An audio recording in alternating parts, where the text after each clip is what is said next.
மன்னிக்கணும். ரஜினிகாந்த் அவர் ஒரு கடவுள் மாதிரி வந்து என்னை காப்பாத்தினாரு. எனக்கு ஃபோன் பண்ணி உங்க பேங்க் அக்கௌண்ட் நம்பர்லாம் கொடுங்க அப்படின்னு சொல்லி எனக்கு ஒரு 1,00,000 ரூபா 1 லேக் அனுப்பிச்சு வச்சாரு. அதுதான் என்னை காப்பாத்திட்டு, உண்மையிலேயே என்னோட தன்மானத்தை காப்பாத்திட்டு. டிகிரிட்டி மாறல, அவருக்கு நான் ரொம்ப கடன்பட்டிருக்கேன். அவர் வந்து உலகத்துக்கெல்லாம் வந்து சூப்பர் ஸ்டார். என்னை பொறுத்த வரைக்கும் அந்த ஆண்டவனா பார்த்து என்னை காப்பாத்துறதுக்காக உலகத்துக்கு அனுப்பிச்சு வச்ச ஒரு அவதாரமா நான் அவரை பாக்குறேன்.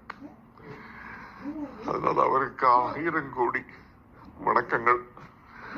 அவரும் அவரோட குடும்பத்தாரும் பல வருடங்கள் நல்ல நல்ல ஆரோக்கியத்தோடையும் நல்ல என்ன சொல்றது தெரியல